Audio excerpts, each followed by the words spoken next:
Hi, and welcome to the first episode of ID Cyber Sessions. I'm Alice, and this is Steve, and we are both Cyber Essentials Assessors at ID Cyber Solutions. Today we are talking with Neil Furminger from IASME. So I think Neil's here. Hi, Neil. Hi.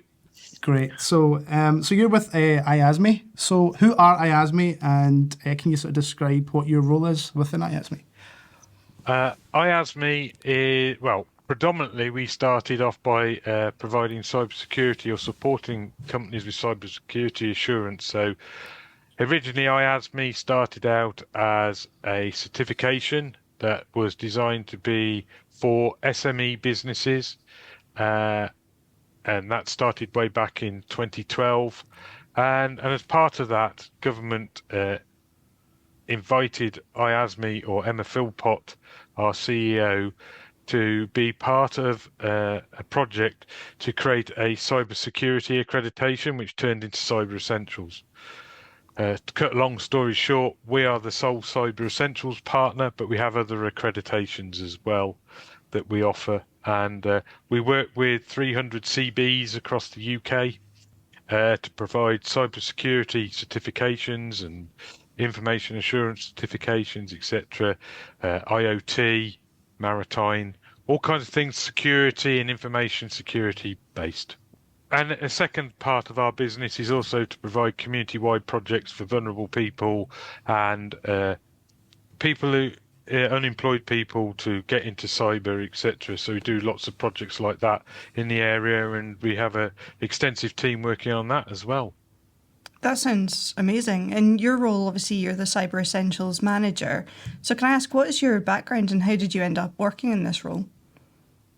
I have a long-standing career, last 20 years plus in IT support, infrastructure support. I've worked at various MSPs and I've worked for single companies as well, so I've worked at the PLC, etc. So I have a very wide-ranging set of support.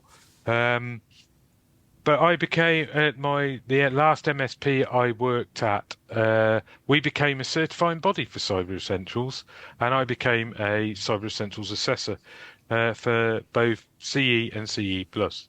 And as time developed, things, it was time to move on, and things changed at that MSP. And I was luckily given an opportunity to work at IASME, initially to work and do the internal IT there, and it's since massively developed. I was involved in working with the team at IASME when we tendered for the Cyber Essentials project. Then we won it. We won that tender, and I have been developing and working with the NCSE ever since on developing CE, providing the support, the technical support side of the scheme, and now I am working with lots of major stakeholders across the UK, devolved governments, very large companies, some of the largest companies in the UK, etc., to help promote and make Cyber Essentials more accessible for all. Sounds excellent. So obviously you're working with the NCSE, etc. From your experience, what are the most common types of cyber attacks that are currently the organisations are facing at the moment? Well, predominantly what Cyber Essentials is trying to protect against what we call commodity internet attacks. Those ones are very easy to start, or they need low skill. They don't need a lot of skill to be run, and the tools to run them are freely available. So we are talking about ransomware attacks, which are very common, but a lot of cyber attacks now start in the early days with a simple commodity attack because there's so many tools out there, and that's what we see. And that's what the controls of Cyber Essentials are about. They're designed to prevent the most common of cyber attacks, and I help to develop the scheme, etc., to understand that. So the input we get to Cyber Essentials comes from the NCSE experts, they're subject matter experts, and they provide us with the information that we can evolve the controls of Cyber Essentials to match the attacks that we are seeing out there, and those preventative measures that we can put in place that fit for all, really. That's great. And we are obviously going to go on to talk quite a bit about Cyber Essentials. So in case we have anyone listening who hasn't actually come across it before, do you have like a kind of quick fire dictionary definition of what Cyber Essentials is? Yes. Well, not really, but okay. Cyber Essentials is a set of 5 controls that have been devised from a risk assessment that's been carried out by the NCSE on behalf of the UK government to help people on their journey to protecting their businesses. Now, it's prescriptive in how it works, but these seem to be the most basic controls that help to prevent a cyber attack taking place. So they're really good preventative measures in the first instance. Excellent. So, so what are the main components of Cyber Essentials then?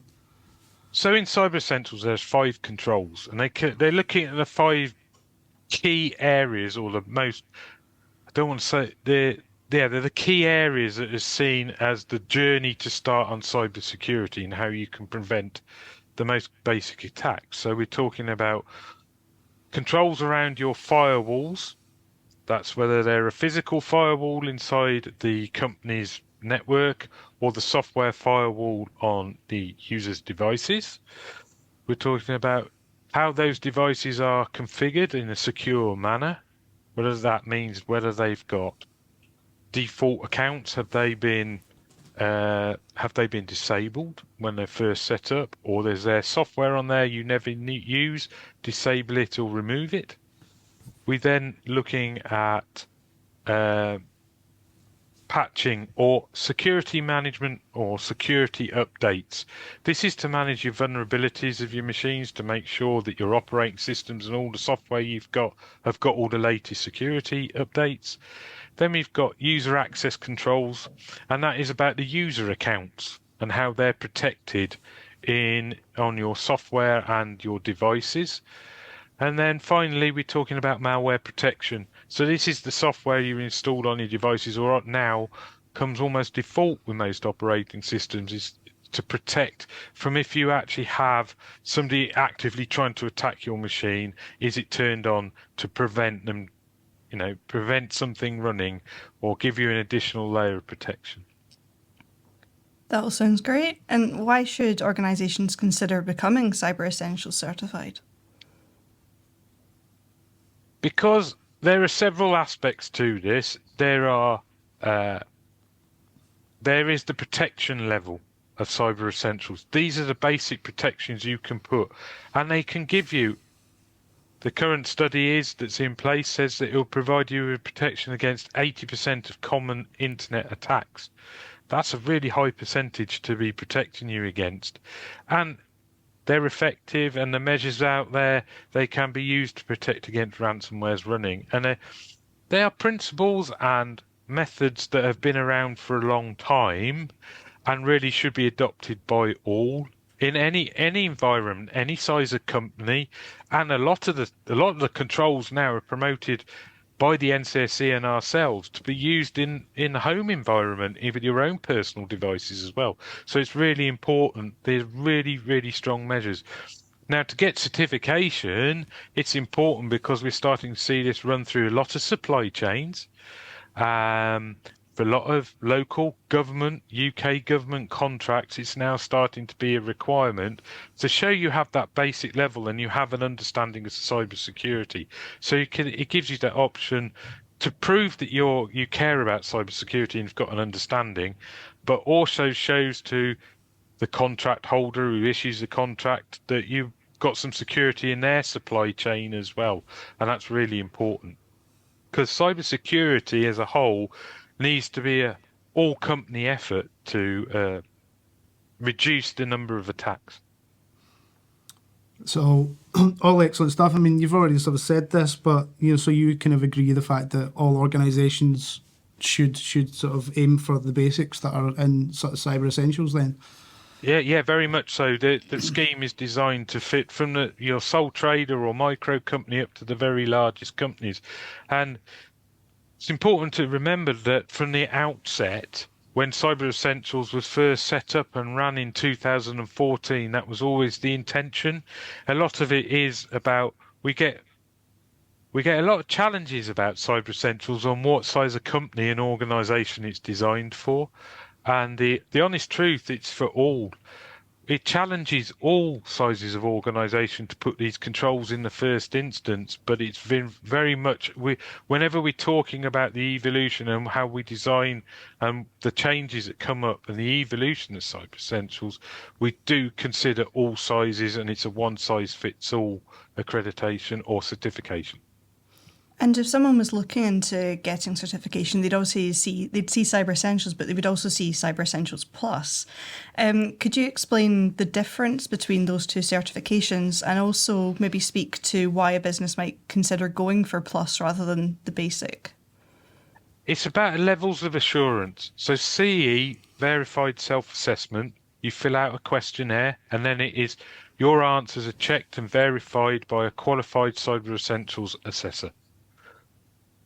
So that is signed off at director level, and you're just answering a questionnaire of about 80 questions, providing those answers, and the assessor goes through and checks and see what you're saying and your understanding is whether it's compliant with the Cyber Essentials requirements.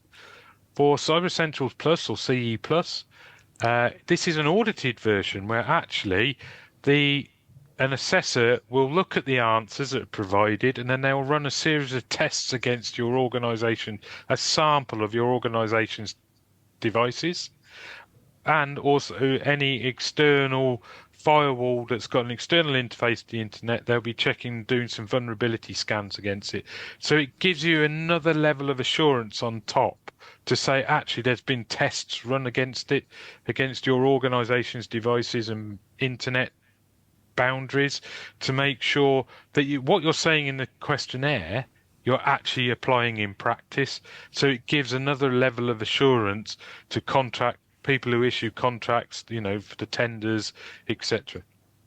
So it's not just about policy or having policies in place, it actually tests that those things are physically in place. That's right. Yeah, excellent.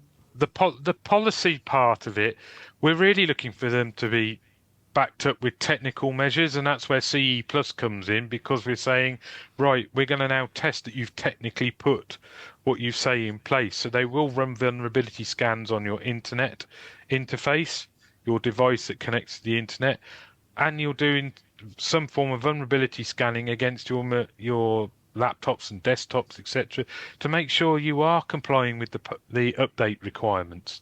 They're really important aspects here, and it just gives that extra level of assurance to people who require it for contracts, but also to give the organisations themselves to say, look, it's working right for us. We have this level of protection. I always liken it when we do Cyber Essentials, or we talk about Cyber Essentials, because you do need to renew it every year. That's part of the process. But it gives that audit of an organisation every year. It gives them, the organisation's assurances that they're maintaining those level of protections year on in, year out.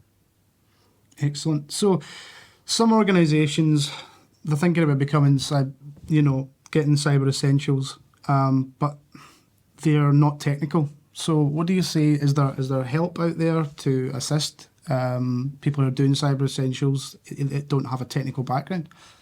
Yes, there's lots of advice and help out there, and there's many companies out there willing to provide help. But IASME works with over 300 certifying bodies across the UK, and they can all help applicants provide support if they have no understanding of it, or technophobes, etc., whatever you want to call people who have the lack of knowledge, to assist them in putting the controls in place, and as part of that, a bit of education along the line. Alternatively, they can do it themselves and go for the self-assessment, and they can go through the central pool, but it will still be verified, the answers, by a qualified assessor that works for one of the 300 CBs. So there are various options, and there's a lot of guidance on the NCSE website, and IASME is working on that as well. But we work very much with the certifying bodies to provide that guidance where people need more hands-on help. So we have a very experienced network of certifying bodies to do that. So there are lots of options and whatever, but it's important they get the correct advice so they can manage that with their CE or their Cyber Essentials application. That's very reassuring, so that's excellent. And of course, as a certifying body ourselves at ID Cyber, we obviously offer the extra help for the self-assessment or the pre-audit for the Plus as well. So those kind of options that are available. So the question set for Cyber Essentials is due to change in April. Can you tell us any more about this? And also what drives changes to a question set? Okay, I can talk about this quite well because I'm the author, the chief author of or the main author of the Cyber Essentials question set. This question set comes about because we review Cyber Essentials on an ongoing basis. By that, we regularly and we partner with the NCSC, and it's very much a partnership, IASME and the NCSC, but it's very much how we work with the CBs. We're in constant communication with them and we get the feedback, etc. So we feed that back into the scheme. The requirements are updated as part of the work we do with the NCSC. We have to adapt the scheme to changes that take place and the speed that cyber attacks can take place. So it could chuck up a new problem that needs to be addressed, or there's a change in technology, like we did last year where we added in cloud services and we talk about multi-factor authentication. So if we bring that into the requirements, we then have to update the question set and bring in the changes to that to adapt to the new requirements. So last year was a very major set of updates to the requirements. It required a major update to the question set about multi-factor authentication, and we added some grace period items into that question set. That was the Evandine question set. And in April, we are going live with a new question set, which will be made public to everybody on the 23rd of January. So there's 3 months notice there's a new question set. And that's going to be called the Montpellier question set. And in there's a few updates because we're dropping the grace periods. They come into force from April, and also there's a change around malware protection.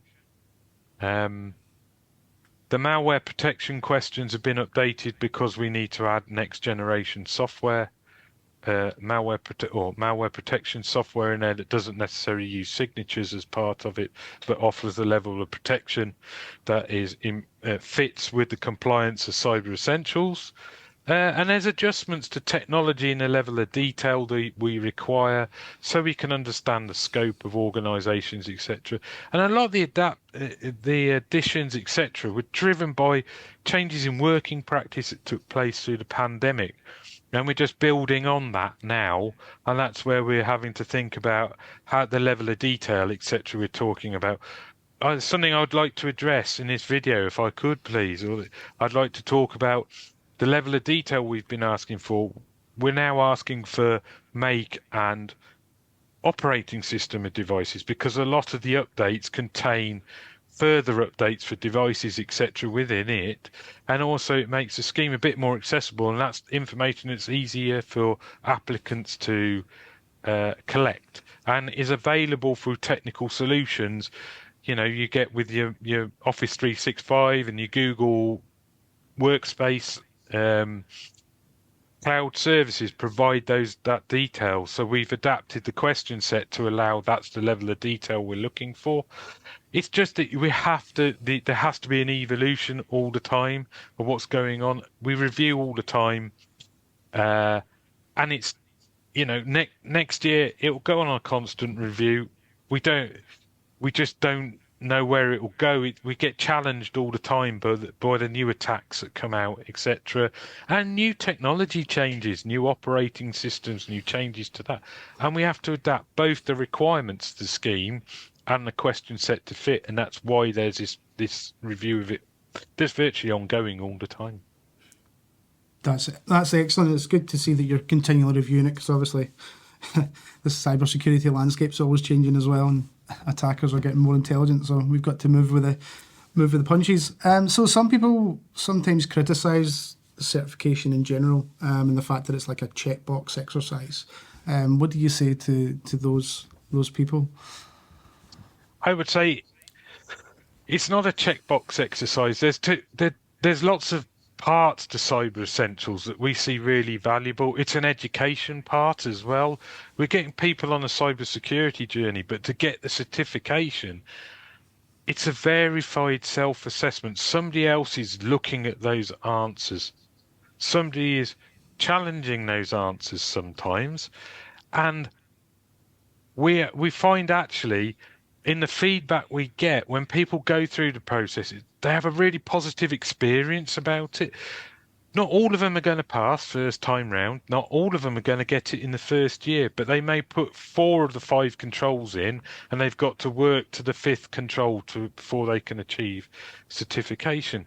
But it's that education piece. There's so many elements to Cyber Essentials. But the ultimate thing for me is, and one thing I get a lot of job satisfaction out, I'm trying to help protect businesses. Okay, they're getting that extra level of protection through the process. Those answers you give there, implement them. They should be implemented. They really will give you a level of protection. And if you want to prove that you've taken it even further, do the Cyber Essentials Plus and prove that you have those patching and updates are being applied within the time scales. You have removed your unsupported software, your firewall's been configured. They're all tested in the audit process. But even to attain the details to do the verified self-assessment questionnaire, you are doing a review of your IT systems, and that's really valuable. And it gives you the applicants an understanding, and they'll learn about their whole systems through the process and really understand in the end that the methods and the principles we're trying to talk about in CE are relatively simple. Yes, they can be complex at scale to roll out in larger organizations, but they offer a great level of protection, and it should be seen as a positive by all who take part. I think that's really important, that it is just a kind of constant review and a learning journey for organisations as well. Thank you. If you could give one piece of advice to organisations on becoming more cyber secure, what would that be? I always like to talk about 2, really. It's very difficult to separate it. And the reason why I say that is because we talk about physical devices and a physical network, and we talk about cloud services. Okay? So you want to protect your devices. My piece of advice is turn on auto updates, make sure security updates are being put on everything as soon as possible. Remove those vulnerabilities. So we have another element which we added last year, but everybody's using them in some form, is cloud services as well. And it protect your cloud services accounts with your multi-factor authentication. Turn it on for all your cloud services. Please use cloud services with multi-factor authentication built in. It offers a really good level of protection. Excellent. So we're just sort of winding up here. So is there a book or a blog or maybe a podcast that has been a big impact on you, maybe something you listen to regularly that gives you, it doesn't even have to be security related, but is there anything you would recommend to someone that's a definite read or definite listen? Well, I don't really do that because I have to write some of it. I write. Yeah, good job you're editing this. I write and I help the NCSE with some of the stuff, you see. Yeah. So it's difficult because I'm almost, as far as Cyber Essentials, I'm a bit of an influencer on that respect. And that's because you're asking me to do this video today. Yeah. I don't really, I suppose let's talk about, now I'll do it. My influences have been my career and people I've met in my career. Excellent. There are certain people I meet in this world, and I meet experts at the NCSC, and I, understand them. I meet trusted people I meet within the cybersecurity community And one area I listen to a lot is our CBs and our assessors, and they have an influence because they are out there and they see the real world things. So they have an influence on me and what the decisions are. But yes, there's so much out there, advice and the people I've met. I've been very lucky to meet a lot of important people out there. Um, yeah, it's difficult. There's so many different opinions on cybersecurity. It's what you make your own opinions. But with my career, I've been influenced and I've worked in many organisations. So I would actually say the biggest influence is the people I've met throughout my career, more than anything, and the experiences I've had. But the experiences and the feedback I get from certifying bodies is really, really useful and influences what I have to do on a daily basis.